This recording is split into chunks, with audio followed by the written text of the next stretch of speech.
Hotel management course select ചെയ്യുന്ന പലരും ഒരു ഷെഫ് ആവണം എന്ന ആഗ്രഹത്തിലാണ് പലപ്പോഴും ഹോട്ടൽ മാനേജ്മെന്റ് ഈ കോഴ്സ് ഒരു കരിയർ ആയിട്ട് സെലക്ട് ചെയ്യാറുള്ളത്. അപ്പൊ അങ്ങനെ ഹോട്ടൽ മാനേജ്മെന്റ് അല്ലെങ്കിൽ ഹോസ്പിറ്റാലിറ്റി മാനേജ്മെന്റിൽ ഒരു കോഴ്സ് സെലക്ട് ചെയ്യുന്നവർക്കുള്ള ഒരു പ്രോപ്പർ ആയിട്ടുള്ള ഒരു ഗൈഡൻസ് ആണ് ഈ ഒരു വീഡിയോ. ഈ വീഡിയോയിൽ നമ്മൾ ഒരു ഷെഫ് എന്ന് പറയുന്ന കരിയറിനെ പറ്റിയിട്ടാണ് നമ്മൾ സംസാരിക്കുന്നത്. വേറെ ഒന്നുമല്ല, ഒരു ഷെഫ് എന്ന് പറയുന്ന കരിയർ, ഒരു ഷെഫ് ആയി കഴിഞ്ഞാൽ എന്തൊക്കെയാണ് ഷെഫ് എന്ന് പറയുന്ന പ്രൊഫഷന്റെ ഓപ്പർച്യൂണിറ്റീസ്, സ്കോപ്പ് എന്തൊക്കെയാണ്, ഏതെല്ലാം മേഖലകൾ ഹോസ്പിറ്റാലിറ്റി ഇൻഡസ്ട്രിയുമായി ബന്ധപ്പെട്ട ഏതെല്ലാം മേഖലകൾ വർക്ക് ചെയ്യാൻ പറ്റും, എങ്ങനെയാണ് കരിയർ ഗ്രോത്ത് എങ്ങനെയാണ് തുടങ്ങിയ എല്ലാ കാര്യങ്ങളും നമുക്ക് എന്ത് ചെയ്യാം ഈ വീഡിയോയിൽ നമുക്ക് മനസ്സിലാക്കാം. ഓക്കെ, അപ്പോൾ ഏറ്റവും ആദ്യം ഷെഫ് ആയി കഴിഞ്ഞാൽ വേറെ you are going to work in kitchen, you are responsible for cooking, you are responsible for the menu planning, you are responsible for the menu designing and all. അപ്പം അങ്ങനെയുള്ള ആ ഒരു നിങ്ങൾ കിച്ചണിൽ ഫുഡ് കുക്ക് ചെയ്യുന്നതെല്ലാം വളരെ ഇൻട്രസ്റ്റോടെ കുക്ക് ചെയ്യുന്ന ആളുകളാണ്. നിങ്ങൾ കുക്ക് ചെയ്ത ഫുഡ് ആളുകൾ കഴിക്കുമ്പോൾ നിങ്ങൾക്ക് automatically if you are feeling happy and if you are getting lot of happiness when the time you are cooking, അതുമാത്രമല്ല നമ്മൾ കുക്ക് ചെയ്ത ഫുഡ് മറ്റുള്ളവർ കഴിക്കുമ്പോൾ ഒരുപാട് സന്തോഷം നമ്മുടെ മനസ്സിലേക്ക് വരുന്നുണ്ടെങ്കിൽ നിങ്ങൾക്ക് യോജിച്ചൊരു കരിയറാണ് ഷെഫ് എന്ന് പറയുന്നത്.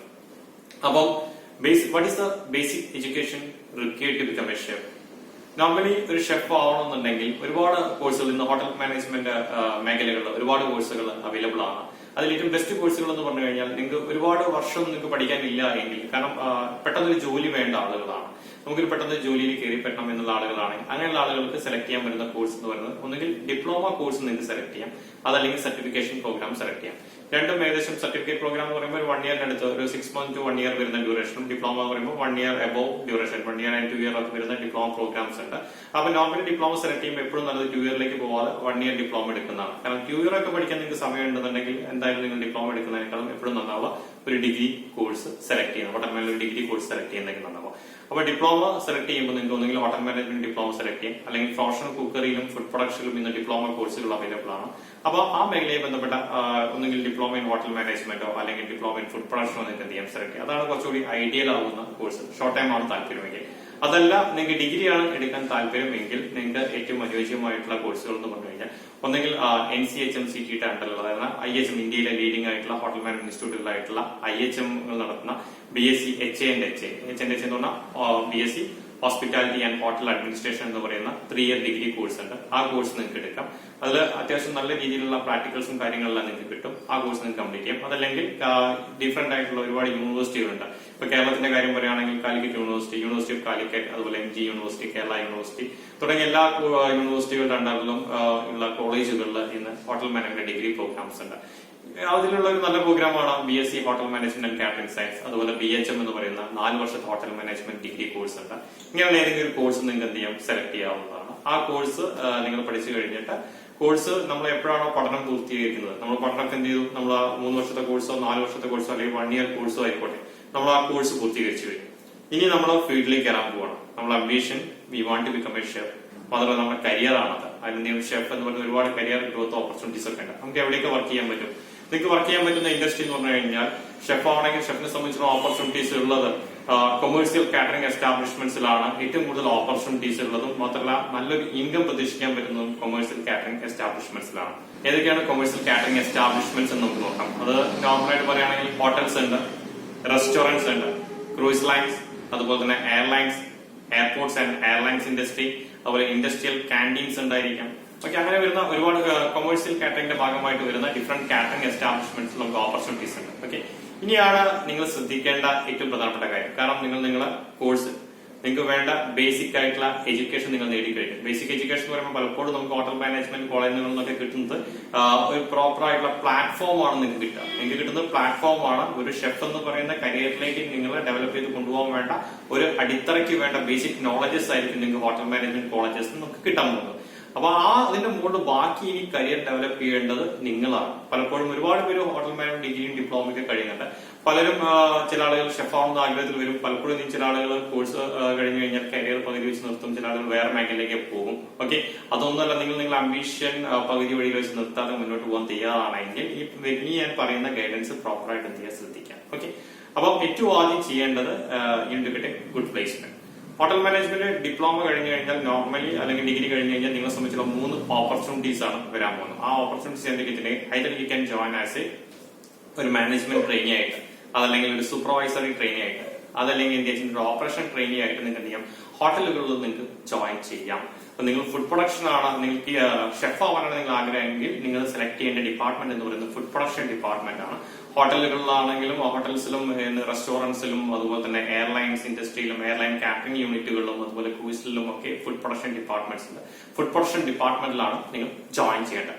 ഫുഡ് പ്രൊഡക്ഷൻ ഡിപ്പാർട്ട്മെന്റിൽ ജോയിനിങ് എന്ന് പറയുമ്പോൾ എൻട്രി ലെവൽ പോസ്റ്റ് എന്ന് പറയുന്നത് ജോബ് ട്രെയിനിങ് ആണ്. ജോബ് ട്രെയിനിങ് ആയിട്ട് നിങ്ങൾക്ക് എന്ത് ചെയ്യും ജോയിൻ ചെയ്യാം. ജോബ് ട്രെയിനിങ് ആവുന്ന സമയത്ത് പലപ്പോഴും പല ഹോട്ടൽസിലും ചെയ്യേണ്ട നമ്മൾ ഇന്റർവ്യൂ ഒക്കെ നിങ്ങൾക്ക് ഡയറക്റ്റ് ആയിട്ട് നിങ്ങൾക്ക് എന്ത് ചെയ്യാൻ പറ്റും കയറാൻ പറ്റും. ഓക്കെ, ചില ഹോട്ടലുകൾ ബ്രാൻഡ് ഹോട്ടൽസ് ആണെങ്കിൽ ജോബ് ട്രെയിനിങ് ആയിട്ട് കയറണമെങ്കിൽ വരെ നമ്മൾ ട്രയൽ അടിക്കണം. ട്രയൽ അടിക്കുക എന്ന് പറഞ്ഞു കഴിഞ്ഞാൽ വേറെ ഒന്നുമില്ല, ഒരു 3-4 ഐറ്റംസ് അല്ലെങ്കിൽ ഒരു 5 ഐറ്റംസ് നിങ്ങൾക്ക് അറിയുന്ന ഒരു 5 ഡിഷ് ഐറ്റംസ് നമ്മൾ പ്രിപ്പയർ ചെയ്ത് ഉണ്ടാക്കി കാണിച്ചു കൊടുത്തു കഴിഞ്ഞാൽ ആ സ്ഥാപനത്തിൽ ആ ഹോട്ടലിലെ എക്സിക്യൂട്ടീവ് ഷെഫ് വന്നിട്ട് അത് എന്ത് ചെയ്യും ജഡ്ജ് ചെയ്യും. ജഡ്ജ് ചെയ്യുന്ന നോക്കും നിങ്ങളെ ക്വാളിറ്റി ഓഫ് പ്രിപ്പറേഷൻ എങ്ങനെയാണ്, ഫുഡിന്റെ ടേസ്റ്റ് എങ്ങനെയാണ്, മെത്തേഡ് നിങ്ങൾക്ക് അറിയാം. നിങ്ങൾക്ക് ബേസിക് കുക്കിംഗ് അറിയുമെന്ന് മാത്രമേ അവർ നോക്കുന്നുള്ളൂ. കുക്കിംഗ് നിങ്ങൾ കിച്ചണിൽ വർക്ക് ചെയ്യാൻ പറ്റുന്ന ആളാണോ എന്ന് മാത്രം അവർ നോക്കും. ദെൻ അത് ഓക്കെ ആണെങ്കിൽ എന്ത് ചെയ്യും ബേസ്ഡ് ഓൺ യുവർ ഇന്റർവ്യൂ നിങ്ങൾ എന്ത് ചെയ്യും ഒന്നെങ്കിൽ ജോബ് ട്രെയിനിങ് ആയിട്ട് അറ്റൻഡ് ചെയ്യും. പലപ്പോഴും പല ഹോട്ടൽസിലും ജോബ് ട്രെയിനിങ് ട്രയൽ ഉണ്ടാവാറില്ല, പക്ഷെ ചില നല്ല ബ്രാൻഡ് ഹോട്ടൽസൊക്കെ ട്രയൽ നടത്താറുണ്ട്, ഫുഡ് ട്രയൽ വെക്കാറുണ്ട്. പിന്നെ ജോബ് ട്രെയിനിങ് ലെവലിൽ നമ്മൾ സാധാരണ നിങ്ങളുടെ പെർഫോമൻസ് അനുസരിച്ചിരിക്കും നിങ്ങളുടെ പ്രൊമോഷനും കാര്യങ്ങളൊക്കെ.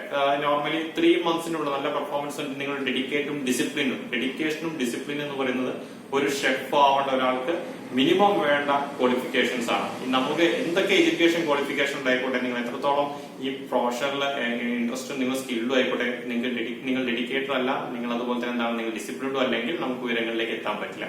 അപ്പൊ നിങ്ങൾ ഡെഡിക്കേറ്റഡും ഡിസിപ്ലിൻഡും ആയിട്ടുള്ള ഒരാളാണെങ്കിൽ എന്ത് ചെയ്യാൻ പറ്റും, വിത്തിൻ 3 months നിങ്ങളെ ആ ഹോട്ടൽസ് എന്ത് ചെയ്യും നിങ്ങൾക്ക് പ്രൊമോഷൻ കിട്ടും. അവരെ നിങ്ങളെ തൊട്ടടുത്ത സ്റ്റേജ് എന്ന് പറയുന്നത് കോമി 3rd ആണ്. എന്ന് പറഞ്ഞാൽ കുക്ക് ചെയ്യുന്ന ആളാണ്. നമ്മൾ കുക്ക് ചെയ്യുന്ന ആളായിരിക്കും. നമ്മുടെ ഹോട്ടൽസിലൊക്കെ സാധനങ്ങളിൽ കുക്കിംഗ് എപ്പോഴും ബേസിക് ആയിട്ടുള്ള കുക്കിംഗ് ഓപ്പറേഷൻ ലെവലിൽ വർക്ക് ചെയ്യുന്ന എംപ്ലോയീസ് ആണ് കോമി 3rd. അതുപോലെ തന്നെ കോമി 3rd പിന്നെന്താണ് മിനിമം ഒരു 1 year എടുക്കും നമ്മളെ പ്രൊമോഷൻ കിട്ടി നെക്സ്റ്റ് സ്റ്റേജിലേക്ക് പോകണമെങ്കിൽ.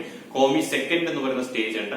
പിന്നെ ആ സ്റ്റേജ് നമുക്ക് എന്ത് ചെയ്യും വീണ്ടും പ്രൊമോഷൻ കിട്ടിയാൽ നമ്മൾ എന്ത് ചെയ്യും കോമി 1 എന്ന് പറയുന്ന ലെവലിലേക്ക് എത്തും. അപ്പൊ നമ്മൾ പലപ്പോഴും കിട്ടുന്ന കോമീസ് എന്ന് പറഞ്ഞാൽ they are responsible for the real cooking. Okay, അപ്പൊ 3 സ്റ്റേജ്. ആദ്യം ജോബ് ട്രെയിനിങ്, നല്ല പെർഫോമൻസ് ആണെങ്കിൽ നിങ്ങൾക്ക് എന്ത് ചെയ്യും കോമി 3rd ആവാം, അവിടുന്ന് കോമി 2nd ആവാം, അവിടുന്ന് കോമി 1 ആയിട്ട് നിങ്ങൾക്ക് എന്തെങ്കിലും പ്രൊമോഷൻ കിട്ടും. പക്ഷെ നിങ്ങൾ ഹോട്ടൽ മാനേജ് ഡിഗ്രി കഴിഞ്ഞിട്ട് നല്ല ലെവലിൽ നിൽക്കുന്ന ആളുകളാണ്, നിങ്ങൾക്ക് മാനേജ്മെന്റ് ഒരു സൂപ്പർവൈസറി ട്രെയിനിങ് ലെവലിലൊക്കെ കിട്ടുകയാണ്, നല്ല ക്വാളിറ്റി ഉണ്ട്, നിങ്ങൾ നന്നായിട്ട് എന്ത് ചെയ്യും നോളജ് ഒക്കെ ഉണ്ടെങ്കിൽ നിങ്ങൾക്ക് എന്ത് ചെയ്യാം സൂപ്പർവൈസറി ലെവലുള്ള ഇപ്പം താജിന് അതുപോലെ ഓപ്പറോയ്സിനൊക്കെ ആ ലെവലിലുള്ള ഇന്റർവ്യൂ പ്രോഗ്രാംസ് ഒക്കെ ഉണ്ട്. അപ്പൊ ആ സ്കീമിൽ കിട്ടുകയാണെങ്കിൽ ഡയറക്റ്റ് ആയിട്ട് എന്ത് ചെയ്യാൻ കോമി 1 ആയിട്ട് കയറാൻ പറ്റും. കോമി 1ന്റെ തൊട്ട മുകളിലുള്ള പോസ്റ്റാണ് DCDP എന്ന് പറയുന്നത്, ഡെമി ഷെഫ് ദി പാർട്ടി എന്ന് പറയുന്നത്. ആക്ച്വലി ആണ് കിച്ചൺ സൂപ്പർവൈസർ റാങ്കിൽ വരുന്നതാണ്. ആ ലെവലിലേക്ക് നിങ്ങൾക്ക് എന്ത് ചെയ്യാൻ പറ്റും ഡയറക്റ്റ് അപ്പോയിന്റ്മെന്റ് നിങ്ങൾക്ക് എക്സ്പെക്ട് ചെയ്യാം. പിന്നെ DCDP ആയിട്ടൊക്കെ അപ്പോൾ നിങ്ങൾ സൂപ്പർവൈസറി ലെവലിൽ എത്തി കഴിഞ്ഞു. പിന്നെ അവിടെ ആദ്യത്തെ ഈ പറഞ്ഞ 3 ലെവലിലും നിങ്ങൾ you are really responsible of the cooking. അതായത് നമുക്ക് റെസ്റ്റോറന്റ് നിന്ന് ഓർഡർ അനുസരിച്ചൊക്കെ ഫുഡൊക്കെ പ്രിപ്പയർ ചെയ്യുന്നത് കോമീസ് ആയിരിക്കും ഉണ്ടാവുക. പിന്നെ അതുപോലെ ബാങ്കറ്റ് ഫംഗ്ഷൻ വേണ്ട സമയത്തൊക്കെ ഫുഡൊക്കെ പ്രിപ്പയർ ചെയ്യുന്നത് കോമീസും ജോബ് ട്രെയിനീസും ഒക്കെ ആയിരിക്കും എന്ത് ഫുഡ് എല്ലാം പ്രിപ്പയർ ചെയ്യുന്നുണ്ടാവുക. ജോബ് ട്രെയിനീസ് നോർമലി എന്ത് വെച്ചിട്ടുണ്ടെങ്കിൽ ഇവർക്ക് കുക്ക് ചെയ്യാൻ കോമീസിന് കുക്ക് ചെയ്യാൻ വേണ്ട ഐറ്റംസ് ഒക്കെ ഇപ്പം വെജിറ്റബിൾ കട്ടിങ് മറ്റു കാര്യങ്ങളൊക്കെ ചെയ്യുന്നത് ജോബ് ട്രെയിനീസ് ആയിരിക്കും. കോമീസ് എന്ത് ചെയ്യും ഈ കുക്കിംഗ് കാര്യങ്ങളൊക്കെ ചെയ്യും. അങ്ങനെ ചെയ്ത് നിങ്ങൾ നല്ല രീതിയിൽ പെർഫോമൻസ് നിങ്ങളെ മെനു നോളജും കാര്യങ്ങളൊക്കെ ഡെവലപ്പ് ആയി വരുമ്പോഴാണ് നോർമലി ഇപ്പൊ നിങ്ങൾക്ക് ഡയറക്ട് സൂപ്പർവൈസർ ട്രെയിൻ ആയിട്ട് നല്ല പ്രൊമോഷൻ കിട്ടിയത്. ഞാൻ ആദ്യം പറഞ്ഞ ഓർഡറിലാണ് വരുന്നതെങ്കിൽ ഒരു വിത്തിൻ 3 year കഴിയുമ്പോൾ നിങ്ങൾക്ക് എന്ത് ചെയ്യാം DCDP ഇട്ടോ അല്ലെങ്കിൽ CDP ഷെഫ് ദി പാർട്ടി. DCDPയുടെ തൊട്ട മുകളിലുള്ള പോസ്റ്റാണ് CDP എന്ന് പറയുന്നത് ഷെഫ് ദി പാർട്ടി. ഒരു സൂപ്പർവൈസർ റാങ്കിലേക്ക് നിങ്ങൾക്ക് എന്ത് ചെയ്യാൻ കയറാൻ പറ്റും. അങ്ങനെ ആ സൂപ്പർവൈസർ റാങ്കിൽ നിന്നും നിങ്ങൾ നല്ല രീതിയിൽ പെർഫോം ചെയ്ത് കഴിഞ്ഞാൽ അതിന്റെ തൊട്ട് മുകളിലുള്ള പോസ്റ്റാണ് സൂഷഫ് എന്ന് പറയുന്നത്. നമ്മൾ പലപ്പോഴും കിട്ടുന്ന സൂഷഫ് എന്ന് പറഞ്ഞാൽ ശരിക്കും ഒരു അസിസ്റ്റന്റ് മാനേജർ റാങ്കിലൊക്കെ വരുന്നതാണ്. നല്ലൊരു മാനേജീരിയൽ ലെവൽ പോസ്റ്റാണ് സൂഷഫ് എന്ന് പറയുന്നത്. അവിടേക്ക് എത്തുമ്പോഴേക്കും you can expect good salary. ഇപ്പൊ നിങ്ങൾ ഇന്റർനാഷണൽ ബ്രാൻഡൊക്കെയാണ് വർക്ക് ചെയ്യുന്നതെങ്കിൽ you can expect more than 2 lakhs or 3 lakhs rupees salary. ഒരു ക്രൂസിലൊക്കെ you can expect more than 5 lakhs rupees salary ഒക്കെ നമുക്ക് എന്ത് ചെയ്യാം എക്സ്പെക്ട് ചെയ്യാം. അത് ബേസ്ഡ് ഓൺ യുവർ പെർഫോമൻസ് ഉണ്ട്. സൂഷഫൊക്കെ എത്തുമ്പോൾ നിങ്ങളുടെ സാലറി ഒക്കെ ഹൈ സാലറി കാര്യങ്ങളായിരിക്കും. മന്ത്ലി ഇൻകം വലിയൊരു മന്ത്ലി ഇൻകം എന്ത് ചെയ്യാം നിങ്ങൾക്ക് എക്സ്പെക്ട് ചെയ്യാം. പിന്നെ ബാക്കി നിങ്ങളെ പെർഫോമൻസ് ആണ്. ഇനി ആ സൂപ്പർവൈസറി നമ്മൾ സൂഷഫ് എന്ന് പറയുന്ന ലെവലിൽ നിന്ന് തൊട്ട മുകളിൽ എക്സിക്യൂട്ടീവ് ഷെഫ് ആണ്. Actually he's the head of the kitchen. Kitchen department head വരുന്നത് എക്സിക്യൂട്ടീവ് ഷെഫ് ആണ്. ആ ലെവലിലേക്ക് എത്തണമെങ്കിൽ നമുക്ക് എന്ത് ചെയ്യണം, you should have the proper managerial skills. അതുപോലെ തന്നെ പ്രോപ്പർ ആയിട്ടുള്ള ഫുഡ് നോളജ് ഉണ്ടായിരിക്കണം. Menu designing, planning, menu planning എല്ലാം നിങ്ങൾക്ക് ഉണ്ടായിരിക്കണം. ആളുകളെ സ്റ്റാഫിനെ കൺട്രോൾ ചെയ്യാൻ അറിയണം. ഈ പറഞ്ഞ കാര്യങ്ങളൊക്കെ നിങ്ങൾക്ക് ക്വാളിറ്റി ലെവലിൽ എത്തിക്കഴിഞ്ഞാൽ you will get the promotion. May be you will promoted as an executive chef.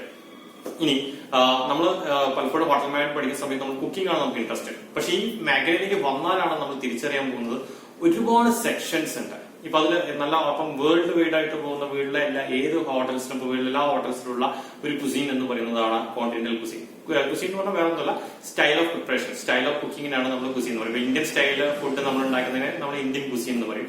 Chinese സ്റ്റൈലിലാണ് food ഉണ്ടാക്കുന്നതെങ്കിൽ നമ്മൾ അതിന് ചൈനീസ് കുസീൻ എന്ന് പറയും. കോണ്ടിനെന്റൽ സ്റ്റൈലാണ് യൂറോപ്യൻ സ്റ്റൈൽ ഫുഡ് ഉണ്ടാക്കി നമ്മൾ അതിനെ കോണ്ടിനെന്റൽ കുസീൻ. ഇപ്പൊ അറബിക് സ്റ്റൈൽ ഉണ്ടാക്കി അത് that is known as Arabic cuisine എന്ന് നമ്മൾ പറയുന്നു. അപ്പൊ അതിൽ ഏതാണ് നിങ്ങളുടെ മേഖല എന്ന് നിങ്ങൾ എന്ത് ചെയ്യണം, സെലക്ട് ചെയ്യണം. അതെങ്ങനെ സെലക്ട് ചെയ്യാം? നിങ്ങൾ പഠനത്തോടൊപ്പം സമയത്ത് നിങ്ങൾക്ക് പ്രാക്ടിക്കൽസ് ഉണ്ടാവും. ആ പ്രാക്ടിക്കൽസ് നമ്മൾ കുക്ക് ചെയ്യുമ്പോൾ നിങ്ങൾക്ക് കുറച്ചുകൂടി ഈസി ആയിട്ട് തോന്നുന്നത്, ഡിഷസ് നിങ്ങൾക്ക് നന്നായിട്ട് പ്രിപ്പയർ ചെയ്യാൻ പറ്റും, നിങ്ങൾക്ക് തോന്നുന്ന ഏരിയ നിങ്ങൾക്ക് ഈസി ആയിട്ട് തിരിച്ചറിയാൻ നിങ്ങൾക്ക് പറ്റും. കാരണം എന്തുകൊണ്ടാണെന്ന് വെച്ചിട്ടുണ്ടെങ്കിൽ നമ്മൾ പ്രാക്ടിക്കലിന്റെ സമയത്ത് സാധാരണ നല്ലൊരു ഹോട്ടൽ മാനേജ്മെന്റ് ഇൻസ്റ്റിറ്റ്യൂട്ട് ആണെങ്കിൽ അവിടെ ഈ പറയുന്ന എല്ലാ കുസീനുള്ള ഡിഷ് ഐറ്റംസും നിങ്ങൾ പഠിപ്പിച്ചിരിക്കും. ഓക്കെ, അപ്പൊ അതുകൊണ്ട് ആ സമയത്ത് എന്ത് ചെയ്യുക, ഓരോ ഡിഷ് ചെയ്യുമ്പോഴും നിങ്ങൾ ആത്മാർത്ഥമായി ഡെഡിക്കേറ്റഡ് ആയിട്ട് ചെയ്യുക. അപ്പൊ നിങ്ങൾക്ക് വളരെ ഈസി ആയിട്ട് എന്ത് ചെയ്യാൻ പറ്റും, നിങ്ങളെ ഫീൽഡ് നിങ്ങൾക്ക് തിരിച്ചറിയാൻ പറ്റും. അപ്പൊ നിങ്ങൾക്ക് ഇഷ്ടപ്പെട്ട മേഖല നമുക്ക് എന്ത് ചെയ്യാൻ പറ്റും, തിരിച്ചറിയാൻ പറ്റും. അപ്പൊ ഇഷ്ടപ്പെട്ട മേഖല മാത്രമല്ല, അതിൽ നമുക്ക് തിരിച്ചറിയാൻ പറ്റുന്നത് നല്ല രീതിയിൽ എന്ത് ചെയ്യാൻ പറ്റും, നമുക്ക് വർക്ക് ചെയ്യാൻ കൂടി പറ്റുന്ന മേഖല നമുക്ക് ചില ആളുകൾ ചൈനീസ് ഡിഷ് പ്രിപ്പയർ ചെയ്യുന്നതിലും വളരെ എക്സ്പെർട്ട് ആയിരിക്കും. അത് അവർ തിരിച്ചറിയുന്ന എപ്പോഴാണ്, during the time of their study. ആ സമയത്തിന് നമ്മൾ തിരിച്ചറിയണം. അല്ലാതെ വേറെ ആളുകളുടെ അഭിപ്രായം കേട്ടിട്ടായിരിക്കും നമ്മൾ എന്ത് ചെയ്യേണ്ടത്, ഒരു സെക്ഷൻ തിരിച്ചറിയേണ്ടത്. ഇപ്പൊ നിങ്ങൾ ചൈനീസ് എടുത്തോളൂ, അല്ലെങ്കിൽ ഇന്ത്യൻ എടുത്തോളൂ, കോണ്ടിനെന്റൽ എടുത്തോളൂ, ഇതിലെല്ലാം ഒരുപാട് അവസരങ്ങൾ ഇന്ന് വേൾഡിൽ അവൈലബിൾ ആണ്. അതുപോലെ തന്നെയാണ് ബേക്കറി സെക്ഷൻ. ഇപ്പൊ ബേക്കറി സെക്ഷനും വേണമെങ്കിൽ നിങ്ങൾക്ക് എന്ത് ചെയ്യാൻ പറ്റും, സെലക്ട് ചെയ്യാൻ പറ്റും. ബേക്കറി ഇന്ന് വേൾഡിൽ ഒരുപാട് ജോബ് ഓപ്പർച്യൂണിറ്റീസ് ഉള്ള, ഒരുപാട് സ്കോപ്പ് ഉള്ള, നമ്മളെ കുക്കിംഗിലെ ഷെഫ് ആവാൻ പറ്റുന്ന വലിയൊരു ഏരിയ ആണ് ബേക്കറി എന്ന് പറയുന്നത്, ബേക്കറി ആൻഡ് കൺഫെക്ഷനറി. അപ്പൊ നിങ്ങൾക്ക് ബേക്കറി വേണമെങ്കിൽ നിങ്ങൾക്ക് എന്ത് ചെയ്യാം, സെലക്ട് ചെയ്യാം. ബേക്കറിയിൽ നിങ്ങൾക്ക് എന്ത് ചെയ്യാം, അതിനുശേഷം അപ്പൊ നിങ്ങളെ ഏരിയ നിങ്ങൾ സെലക്ട് ചെയ്തതിനു ശേഷം കോഴ്സ് കഴിഞ്ഞിട്ട് നമ്മൾ പ്ലേസ്മെന്റ് കിട്ടുമ്പോൾ ഒരു ഹോട്ടലിൽ കയറി കഴിഞ്ഞാൽ ആ സെക്ഷനിലേക്കായിരിക്കണം എന്ത് ചെയ്യേണ്ടത്, നിങ്ങൾ പ്ലേസ്ഡ് ആവേണ്ടത്. ഇനി നമുക്ക് ഞാനിപ്പോ പറഞ്ഞ ഹോട്ടലിൽ നമുക്ക് എന്ത് വെച്ചിട്ടുണ്ടെങ്കിൽ ഒരു ജോബ് ട്രെയിനിങ് മുതൽ നമുക്ക് എക്സിക്യൂട്ടീവ് ഷെഫ് വരെയായിട്ട് നമുക്ക് എന്ത് ചെയ്യാൻ പറ്റും, കയറി പോകാൻ പറ്റും. ഇനി ഇതേപോലെ നിങ്ങൾക്ക് എന്ത് വെച്ചിട്ടുണ്ടെങ്കിൽ ഇപ്പൊ നമ്മൾ ക്രൂയിസിലാണ് നിങ്ങൾക്ക് കയറി പറ്റേണ്ടതെന്ന് ആഗ്രഹിക്കുക. ഇപ്പൊ ഹോട്ടലിലേക്കാണ് നിങ്ങൾക്ക് എന്ത് ചെയ്യാം, നിങ്ങളുടെ കോഴ്സ് കഴിയുമ്പോൾ തന്നെ എന്ത് ചെയ്യാം, നിങ്ങളെ കോളേജ് ത്രൂവോ നല്ല നല്ല കോളേജസിലൊക്കെയാണ് പഠിക്കുന്നതെങ്കിൽ നിങ്ങൾ പഠനത്തോടൊപ്പം തന്നെ നമുക്ക് ലാസ്റ്റ് ഇയർ ആവുന്ന സമയത്ത്, അല്ലെങ്കിൽ ഡിപ്ലോമ ആണെങ്കിൽ നമുക്ക് ആ ലാസ്റ്റ് മന്ത് കോഴ്സ് കഴിയുന്ന സമയത്ത് എൻഡിൽ നിങ്ങൾക്ക് എന്ത് ചെയ്യാം, യു ക്യാൻ എക്സ്പെക്ട് പ്ലേസ്മെന്റ്. കാരണം ക്യാമ്പസ് ഇന്റർവ്യൂസ് ഉണ്ടാവും. ആ ക്യാമ്പസ് ഇന്റർവ്യൂ എന്ന് പറയുന്നത് നിങ്ങൾക്ക് കിട്ടുന്ന ഒരു ഗോൾഡൻ ഓപ്പർച്യൂണിറ്റിയാണ്. ആ ഓപ്പർച്യൂണിറ്റി മാക്സിമം യൂട്ടിലൈസ് ചെയ്യാൻ നല്ല ബ്രാൻഡിൽ എന്ത് ചെയ്യാൻ ഈസി ആയിട്ട് നിങ്ങൾക്ക് എന്ത് ചെയ്യാൻ പറ്റും, കയറി പറ്റാൻ പറ്റും. അതിലൂടെ എന്ത് ചെയ്യാൻ കയറി പറ്റുക. അങ്ങനെ നിങ്ങൾക്ക് എന്ത് ചെയ്യാം, ഹോട്ടലിൽ കയറാം. അങ്ങനെ ഹോട്ടലിൽ ഒരു 1 or 2 year എക്സ്പീരിയൻസ് ആവുന്ന സമയത്ത് നിങ്ങൾക്ക് എന്ത് ചെയ്യാൻ, you can apply to the cruise line industry. കാരണം ക്രൂയിസ് ഒരിക്കലും ഫ്രഷേഴ്സിനെ റിക്രൂട്ട് ചെയ്യാറില്ല. മാത്രമല്ല ക്രൂയിസ് റിക്രൂട്ട് ചെയ്യുന്നത് എപ്പോഴും അവരുടെ ഹയറിംഗ് പാർട്ട്നേഴ്സ് ത്രൂ ആണ്. ഹയറിംഗ് പാർട്ട്നേഴ്സ് എന്ന് പറഞ്ഞു കഴിഞ്ഞാൽ ക്രൂയിസിന്റെ കാര്യത്തിൽ പല ഫേക്കും നടക്കുന്നതുകൊണ്ടാണ് ഞാൻ ഇത് ക്ലിയർ ആയിട്ട് പറയുന്നത്. ഹയറിംഗ് പാർട്ട്നേഴ്സ് ഇപ്പൊ നിങ്ങൾ ക്രൂയിസിന്റെ ഒക്കെ വെബ്സൈറ്റ് കയറി ചെക്ക് ചെയ്ത് കാണാൻ പറ്റും. ഇപ്പൊ ഫോർ എക്സാമ്പിൾ റോയൽ കരീബിയൻ എന്ന് പറയുന്ന ക്രൂയിസ് നിങ്ങൾ ഗൂഗിളിൽ സെർച്ച് ചെയ്യുക, അവരുടെ സൈറ്റിൽ കയറി കഴിഞ്ഞാൽ അവിടെ കാണാൻ കരിയറിൽ ഹയറിംഗ് പാർട്ണർ എന്ന് കാണാം. ആ ഹയറിംഗ് പാർട്ണറിന്റെ റിക്രൂട്ട്മെന്റ് പാർട്ട്നേഴ്സ് എന്ന് കാണാം. അതിൽ ക്ലിക്ക് ചെയ്ത് കഴിഞ്ഞാൽ കൺട്രി ഇന്ത്യ എന്ന് കൊടുത്തു കഴിഞ്ഞാൽ ഇന്ത്യയിലെ അംഗീകൃതമായിട്ടുള്ള ഹയറിംഗ് പാർട്ട്നേഴ്സിന്റെ ലിസ്റ്റ് കിട്ടും. അവർ ത്രൂ മാത്രമേ ക്രൂയിസ് റിക്രൂട്ട് ചെയ്യൂ. അത് ടോട്ടലി ഫ്രീ ആണ്. അപ്പൊ ആ ഏതാണോ ഹയറിംഗ് പാർട്ണർ, കുറെ ഹയറിംഗ് പാർട്ട്നേഴ്സ് 3-4 ഹയറിംഗ് പാർട്ട്നേഴ്സ് ഉണ്ടാവും. അവരുടെ വെബ്സൈറ്റ് വിസിറ്റ് ചെയ്ത് നിങ്ങൾക്ക് കാണാൻ പറ്റും. അവർ കോൾ ഫോർ ഓരോ മന്തിലും അവർ കോൾ ഫോർ ചെയ്യും പുതിയ ക്രൂയിസിന്റെ വാക്കൻസി വരുന്നതിനനുസരിച്ച്. അപ്പൊ നിങ്ങൾക്ക് കാണാം അവർ എന്താണ് basic qualification they are asking for the post of assistant cook അല്ലെങ്കിൽ സൂസ് ഷെഫ് അല്ലെങ്കിൽ CDP ഒക്കെ എന്താണ് ചോദിക്കുന്നത് മനസ്സിലാക്കി. നോർമലി ക്രൂയിസ് ഫ്രഷേഴ്സിനെ റിക്രൂട്ട് ചെയ്യില്ല. അതുകൊണ്ട് തന്നെ നിങ്ങൾക്ക് ക്രൂയിസിലാണ് നിങ്ങളുടെ കരിയർ ക്രൂയിസിലേക്ക് മാറാൻ ആഗ്രഹം ഉണ്ടെങ്കിൽ മിനിമം നമ്മൾ എന്ത് ചെയ്യണം, ഫുഡ് പ്രൊഡക്ഷൻ, അതായത് കിച്ചൺ സെക്ഷനിൽ അല്ലെങ്കിൽ ഒരു 5-star ഡീലക്സ് ഹോട്ടലിലെ കിച്ചണിൽ നിങ്ങൾ ആഗ്രഹിക്കുന്ന കുസീനിൽ, ഇപ്പൊ നിങ്ങൾ ഇറ്റാലിയൻ സെക്ഷനാണ് ഇറ്റാലിയൻ, അല്ലെങ്കിൽ കോണ്ടിനെന്റൽ കിച്ചണിലാണെങ്കിൽ കോണ്ടിനെന്റൽ കിച്ചണിലൊക്കെ മിനിമം ഒരു 2 year എങ്കിലും എക്സ്പീരിയൻസ് ഉണ്ടാക്കിയതിനു ശേഷം നിങ്ങൾക്ക് നല്ലൊരു ബയോഡേറ്റും വെച്ചിട്ട് അതിൽ അപ്ലൈ ചെയ്യാം. അപ്പോഴേക്കും നിങ്ങൾ വെൽ എക്സ്പീരിയൻസ്ഡ് ആയി. കാരണം ഒരു 5-star ഹോട്ടലിൽ എക്സ്പീരിയൻസ് കിട്ടുന്നതുകൊണ്ട് നിങ്ങൾ ആ ഒരു പെർട്ടിക്കുലർ ഏരിയയിൽ, അതായത് ബേക്കറി ആയിക്കോട്ടെ ബേക്കറി, അല്ലെങ്കിൽ ഇറ്റാലിയൻ കുസീൻ ആയിക്കോട്ടെ ഇറ്റാലിയൻ കുസീൻ, ഇന്ത്യയിലായിക്കോട്ടെ, നിങ്ങൾ ഡിഷ് ഐറ്റംസ് എല്ലാം പ്രിപ്പയർ ചെയ്ത് വെൽ എക്സ്പീരിയൻസ്ഡ് ആയി കഴിഞ്ഞിട്ടുണ്ടാവും. മാത്രമല്ല സ്റ്റാൻഡേർഡ് മെനൂസ് എല്ലാം ക്രിയേറ്റ് ചെയ്യുന്നതിൽ നിങ്ങൾക്ക് എക്സ്പീരിയൻസ് കിട്ടുന്നുണ്ടാവും. സ്റ്റാൻഡേർഡ് റെസിപ്പീസ് കുക്ക് ചെയ്യുന്നതിൽ നിങ്ങൾക്ക് എക്സ്പീരിയൻസ് ആയി കഴിഞ്ഞിട്ടുണ്ടാവും. അപ്പോൾ വളരെ ഈസി ആയിട്ട് എന്ത് ചെയ്യാൻ പറ്റും, നിങ്ങൾക്ക് ക്രൂയിസിന്റെ ഇന്റർവ്യൂ നിങ്ങൾക്ക് എന്ത് ചെയ്യാൻ പറ്റും, ക്ലിയർ ചെയ്യാനും പറ്റും. അവിടെ ട്രയൽ അടിക്കാൻ പറ്റും. നിങ്ങൾക്ക് ഈസി ആയിട്ട് ക്രൂയിസിലേക്ക് കയറാൻ പറ്റും. അപ്പൊ ക്രൂയിസിലൊക്കെ സ്റ്റാർട്ടിംഗ് തന്നെ 35,000 അബവ് സാലറി ഓഫർ ചെയ്യുന്നുണ്ട്. ഈ ഹോട്ടൽ ഇൻഡസ്ട്രിയിലാണെങ്കിൽ ജോബ് ട്രെയിനിങ് ലെവലിലൊക്കെ നിങ്ങൾക്ക് എക്സ്പെക്ട് ചെയ്യാൻ പറ്റുന്ന സാലറി എന്ന് പറഞ്ഞു കഴിഞ്ഞാൽ നോർമലി 6,000 to ഒരു 20,000 വരെ നിങ്ങൾക്ക് എക്സ്പെക്ട് ചെയ്യാം. അത് ഡിപ്പെൻഡ് അപ്പോൺ ദി ഹോട്ടൽ. ചില ഹോട്ടലിൽ 6,000 ആയിരിക്കും, ചില ഹോട്ടലിൽ 10,000 കൊടുക്കുന്നുണ്ട്, ചില ഹോട്ടലിൽ 15,000 കൊടുക്കുന്നുണ്ട്. ഓക്കെ, പക്ഷെ കോമി ലെവലൊക്കെ എത്തുന്ന സമയത്ത് U can expect more than 12,500 to 25,000 വരെ നിങ്ങൾക്ക് എക്സ്പെക്ട് ചെയ്യാം. ഞാൻ പറഞ്ഞു ഇത് നിങ്ങൾ ഇന്ത്യയിലെ കാര്യമാണ് പറയുന്നത്. ഇപ്പൊ ഫോറിൻ കൺട്രീസ് ഒക്കെ ആണെങ്കിൽ 25,000 എബോവാണ് സ്റ്റാർട്ടിംഗ് സാലറി എന്ത് ചെയ്യുന്നത് കൊടുക്കുന്നത്. അപ്പൊ അതൊരു 1 year എക്സ്പീരിയൻസ് കഴിഞ്ഞ ശേഷം നിങ്ങൾക്ക് വേണമെങ്കിൽ എന്ത് ചെയ്യാം, ഫോറിനിലെ ഏതെങ്കിലും ഇപ്പൊ ഇന്ത്യക്ക് പുറത്തുള്ള ഏതെങ്കിലും കൺട്രീസിലേക്ക് ഇന്റർവ്യൂ നടക്കുന്ന സമയത്ത് പോയി അറ്റൻഡ് ചെയ്യാം. ഒക്കത്തിൽ നിങ്ങൾക്ക് 5 star ഹോട്ടലിലെ എക്സ്പീരിയൻസ് ഉണ്ടെങ്കിൽ എല്ലാത്തിനും നിങ്ങൾക്ക് എന്താണ് ബെനിഫിറ്റ് ആണ്. വളരെ ഈസി ആയിട്ട് എന്ത് ചെയ്യാൻ പറ്റും, കയറി പോകാൻ പറ്റും.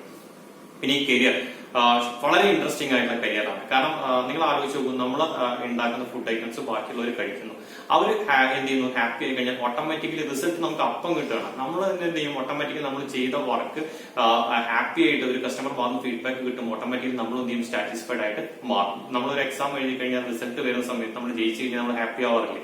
അതുപോലെ തന്നെയാണ് എന്ത് ചെയ്യുക, നമ്മൾ ഒരു ഐറ്റം കുക്ക് ചെയ്ത് കഴിഞ്ഞിട്ട് ഒരാൾ കഴിച്ചിട്ട് അയാളെ ഹാപ്പി ആയി കണ്ടു, അയാളെ ഭാഗത്ത് നല്ലൊരു ഫീഡ്ബാക്ക് കിട്ടി കഴിഞ്ഞാൽ നമുക്ക് ഓട്ടോമാറ്റിക്കലി എന്ത് ചെയ്യും, ഹാപ്പിനെസ്സും സാറ്റിസ്ഫാക്ഷനും ഒക്കെ ഓട്ടോമാറ്റിക്കലി നമുക്ക് വരും. അപ്പൊ ഇത് ഈ കരിയറിൽ എന്താണ്, ത്രൂ ഔട്ട് എല്ലാ ദിവസവും നിങ്ങൾക്ക് ഇങ്ങനത്തെ ഒരുപാട് ചാൻസുകൾ ഉണ്ട്. ഓരോ സമയത്തും ക്രിയേറ്റീവ് ആയിട്ടുള്ള ഫുഡ് ഐറ്റംസ് എന്ത് ചെയ്യാം, with love you can prepare the food items. അത് കഴിക്കുന്ന ഒരു ഹാപ്പി ആയി മാറും, ഓട്ടോമാറ്റിക്കലി ഹാപ്പിനെസ് നിങ്ങൾക്ക് കിട്ടും, നിങ്ങൾ ഇഷ്ടപ്പെട്ട പ്രൊഫഷനിലൂടെ നിങ്ങൾക്ക് എന്ത് ചെയ്യാൻ പറ്റും, മുന്നോട്ട് പോകാൻ പറ്റും. അപ്പൊ ഓർക്കുക, ഞാനിപ്പോ പറഞ്ഞു തന്നതിൽ ഇപ്പൊ ഷെഫ് എന്ന് പറഞ്ഞ കരിയറാണ്, വളരെ ഇൻട്രസ്റ്റിംഗ് ആയിട്ടുള്ള കരിയറാണ്. അപ്പൊ അതിലേക്ക് വേണ്ട ബേസിക് എഡ്യൂക്കേഷൻ ക്വാളിഫിക്കേഷൻ വേണ്ടതെന്ന് പറഞ്ഞു കഴിഞ്ഞാൽ മിനിമം ഒരു സർട്ടിഫിക്കറ്റ് പ്രോഗ്രാമോ അല്ലെങ്കിൽ ഡിപ്ലോമ ഹോട്ടൽ മാനേജ്മെന്റ് ഉണ്ടായിരിക്കണം. ഒരു മാനേജറിയൽ ലെവലിലൊക്കെ പെട്ടെന്ന് കയറി പോകാൻ ആഗ്രഹിക്കുന്ന ആളുകളാണ് എങ്കിൽ നിങ്ങൾക്ക് ഡിഗ്രി ആയിരിക്കും നിങ്ങൾക്ക് ഏറ്റവും ചൂസ് ചെയ്യാൻ പറ്റുന്ന ഒരു ഹോട്ടൽ മാനേജ്മെന്റ് കോഴ്സ്, ഒരു ഷെഫ് ആവാൻ വേണ്ടിയിട്ട്. അതല്ല പെട്ടെന്ന് ഒരു ജോലിയൊക്കെയാണ് നിങ്ങൾ എക്സ്പെക്ട് ചെയ്യുന്നത്, നിങ്ങൾക്ക് ഷോർട്ട് ടൈം ഹോട്ടൽ മാനേജ്മെന്റ് കോഴ്സുകൾ നിങ്ങൾക്ക് സെലക്ട് ചെയ്യാവുന്നതുള്ളൂ. ഇന്ന് ഇന്ത്യക്കകത്തും കേരളത്തിനകത്തും ഒരുപാട് നല്ല നല്ല ഹോട്ടൽ മാനേജ്മെന്റ് കോളേജസ് ഉണ്ട്.